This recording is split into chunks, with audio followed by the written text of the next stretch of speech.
में कार सवार युवकों की सरेआम गुंडागर्दी सामने आई है। एक तरफ जहां एम्बुलेंस की गाड़ी को रास्ता देना कानून है और मानवीय कर्तव्य भी, तो वहीं दूसरी ओर शराब के नशे में धुत कार सवार युवकों ने एम्बुलेंस की गाड़ी को रुकवा लिया, जिसमें मरीज भी थे।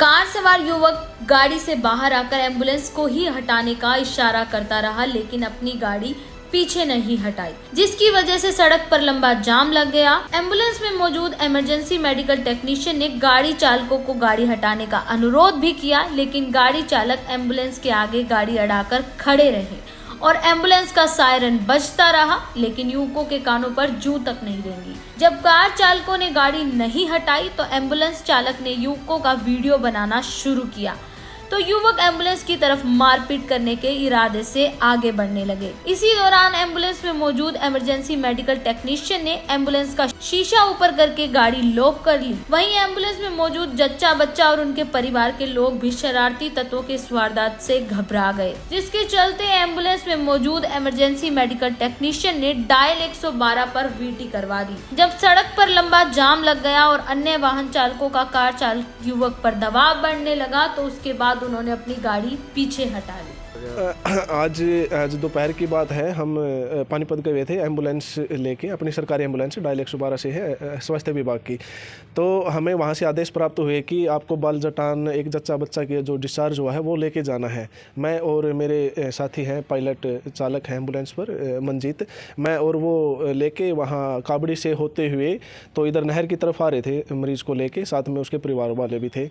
तो जैसे ही हम नहर पर काबड़ी से होते हुए नहर पर चढ़े, थोड़ा चल के एक वो गढ़ी सिकंदर और वो सिठाना गांव के बीच में एक नया पुल बना है नहर के ऊपर ही, जस्ट वहाँ पे एक स्विफ्ट गाड़ी वाला था जिसका नंबर था HR05BF7333।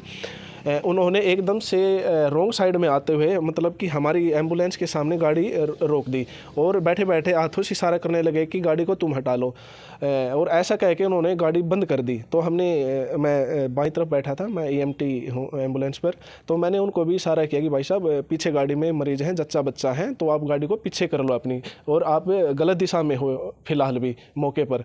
तो ऐसी बातें होते होते तो हमने देखा कि हटाने वाले नहीं हैं, उनके व्यवहार से लग रहा था कि उन्होंने दारू पी रखी है।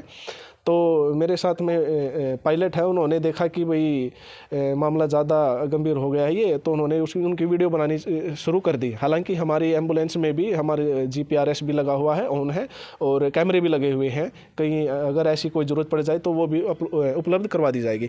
और हमने अपने फ़ोन से भी उनकी वीडियो बनाई, तो वो हमारे फ़ोन को देख के वो मेरी तरफ दौड़े आए।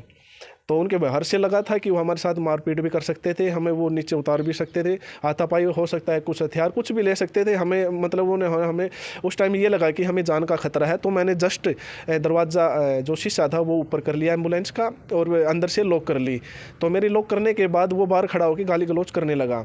जैसे ही समय बढ़ता गया तो जो दोनों तरफ जो रोड पे थी गाड़ियों की लंबी लाइनें लग गई। उनमें से कुछ जो राहगीर थे, जो कुछ और गाड़ियों के चालक थे, उन्होंने उनको भी इशारा किया कि गाड़ी को पीछे ले ले, आप एम्बुलेंस के आगे क्यों खड़े हो, और वैसे भी आप गलत दिशा में खड़े हो, इनके पास मरीज भी है। गाड़ी का सायरन बज रहा था, उन्होंने हमारी सुनी नहीं, उनकी सुनी नहीं। लेकिन फिर भी कुछ देर बाद वो अपनी स्विफ्ट गाड़ी की तरफ गए और वहाँ पर भी न कि उन्होंने पीछे ली नहीं, ना कोई साइड में हटाई, वहाँ भी खड़े होके हाथों से इशारा करने लगे कि हम गाड़ी नहीं हटाएंगे। उनको चाल भी नहीं आ रही थी, इससे ऐसा लग रहा था कि उन्होंने दारू भी पी रखी है।